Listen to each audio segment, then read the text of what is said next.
Olá pessoal, essa é a última devocional da série Família. Foi muito bom estar aqui compartilhando com você esse tempo. A gente que prepara e fala, a gente aprende muito, sabe? Isso é muito bom. E espero que você também tenha sido edificado e abençoado com essas palavras devocionais. E hoje quero falar sobre família, um time ministerial. E vou começar falando da minha família. Mas antes quero falar duas coisas importantes. Primeiro, quero te pedir que se inscreva no meu canal, ative o sininho, assim toda vez que eu postar um novo vídeo você seja notificado.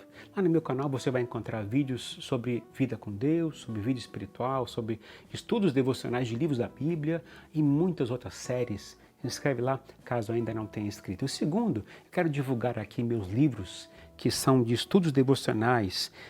Livro Daniel, Dependência e Fidelidade. Pensa num cara que me inspira muito, Daniel. Então eu quero recomendar a você de coração, vale a pena você adquirir.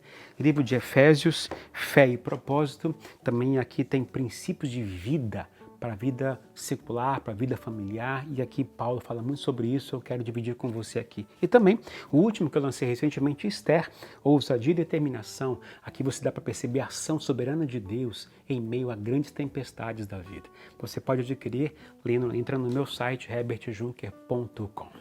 Eu sou Herbert Juncker, casado com Rosane, no dia 27 de dezembro de 1991. Temos 2 filhos, Thalita e Pedro Henrique. Thalita se casou com Alex neste ano de 2020, no meio da pandemia. Pedro Henrique se casou com Larissa, também neste ano, no início da pandemia. Desde quando nós nos casamos, declaramos que seríamos um time ministerial para servir ao Senhor. E desde o começo assumimos 3 valores, princípios que são para nós inegociáveis. Primeiro, amar e temer a Deus acima de qualquer coisa. Segundo, viver e curtir as coisas em família, por isso viajamos juntos, vamos ao cinema juntos, tudo junto. Terceiro, amar e servir a Igreja de Jesus. Interessante que os filhos assumiram esses valores em suas vidas e até a escolha de seus futuros cônjuges. Isso pesou bastante para eles, sabe? E para nós também como pais. Eu amo a minha família. Eu amo meus filhos, meu genro, minha nora, amo demais minha esposa, mas tem algo que enche muito o nosso coração como pais, é ver nossos filhos, e agora com seus cônjuges, amando e temendo a Deus, servindo e ministrando ao Senhor, ministrando louvor, ministrando a palavra de Deus na igreja, nos grupos pequenos. Isso não tem preço.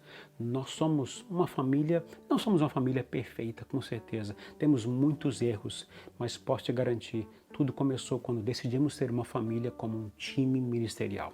Louvado seja Deus por isso. O texto da devocional de hoje é Romanos capítulo 16, onde há uma grande família vivendo como um time ministerial. O apóstolo Paulo, na conclusão de sua carta aos Romanos, fez a mais longa saudação de todas as suas cartas. Nessa conclusão, ele cita várias pessoas e algumas famílias que estavam a serviço de Deus. Essas pessoas e essas famílias servem de exemplo para nós ainda hoje. Eu então te convido a aprender com esses irmãos e irmãs que nos precederam a ser uma grande família como um time ministerial. Quero destacar aqui algumas marcas, características e evidências de uma grande família sadia a serviço do Senhor. O primeiro aspecto que aprendo com eles é que eles são cooperadores na obra de Deus. São cooperadores da obra de Deus. Romanos 16, 3 até 5 diz o seguinte: saúdam Priscila e Áquila, meu cooperador em Cristo Jesus, os quais pela minha vida arriscaram a sua própria cabeça, e isso lhes agradeço. Não somente eu, mas também todas as igrejas dos gentios. Saúdem igualmente a igreja que se reúne na casa deles. Paulo destaca aqui esse casal, Priscila e Áquila. Eles eram cooperadores da obra do Senhor. Eles abriram sua casa para ser um local de reunião da comunidade. E isso não foi somente ali em Roma, mas também tinha feito isso lá em Corinto.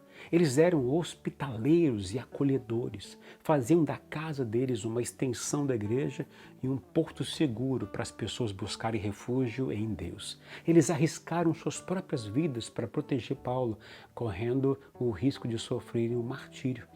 Hoje precisamos de casais dispostos a serem usados por Deus para levar a palavra de Deus, a palavra de Cristo, a outras pessoas, sejam pessoalmente, abrindo portas de suas casas, ou até mesmo usando a internet, as redes sociais para ministrar a palavra de Deus às pessoas. Que assim como Priscila e Áquila, sejamos um time ministerial disposto a cooperar na obra de Deus, onde for necessário e para a glória de Deus. E a segunda coisa que a gente aprende, o segundo aspecto que aprendo com eles, é que eles tinham corações abertos para consolar e encorajar os outros. Isso mesmo, corações muito abertos. Romanos 16, versículo 13, nós vemos o seguinte: saúdem Rufo, eleito no Senhor, e igualmente a mãe dele, que também tem sido mãe para mim. Isso me chamou muita atenção aqui do texto de Paulo. O apóstolo Paulo faz referência à mãe de Rufo como uma mulher que cuidou dele como se fosse sua mãe.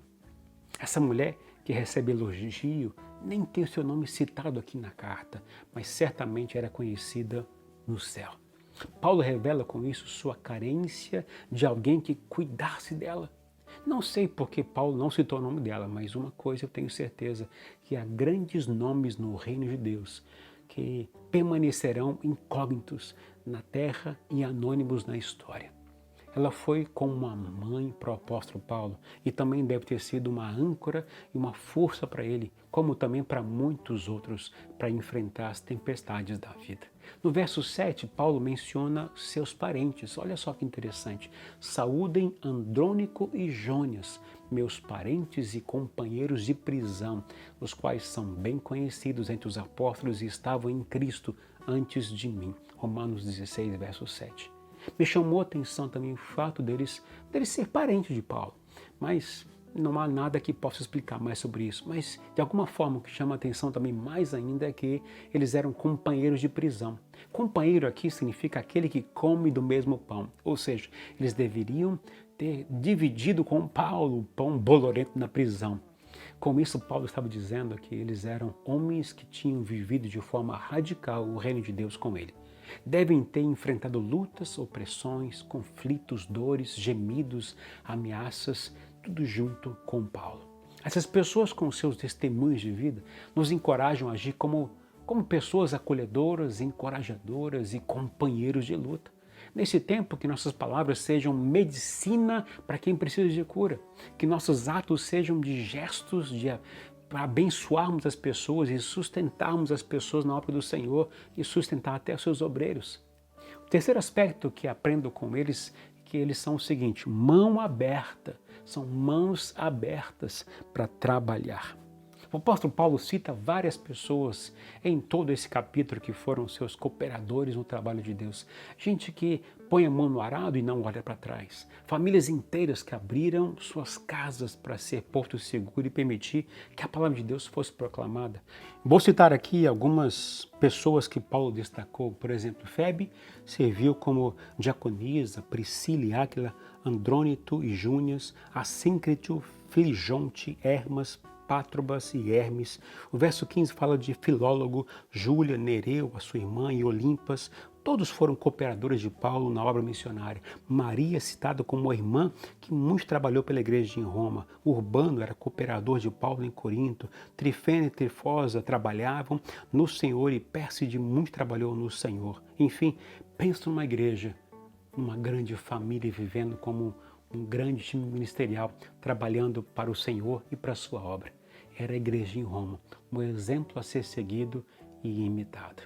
Os problemas pessoais e familiares das pessoas não eram mais importantes que a obra de Deus. As lutas pessoais eram vistas como pequenas diante das lutas para a obra de Deus crescer. A missão da igreja era mais importante que a missão pessoal e da família. Não sei quanto a você, mas meu coração arde para que vivamos como uma igreja, família, vivendo como um grande time ministerial, na expectativa de muito em breve nos encontrar com o Senhor Jesus no dia do arrebatamento, onde iremos vê-lo face a face. E eu espero que esse dia seja muito em breve, que o nosso entendimento de família seja ampliado para que vivamos como família de Deus, como um grande time ministerial. Se essa palavra abençoou você, peço que você dê um like no vídeo e deixe seu comentário daquilo que Deus falou ao seu coração. Que Deus te abençoe e até o próximo vídeo.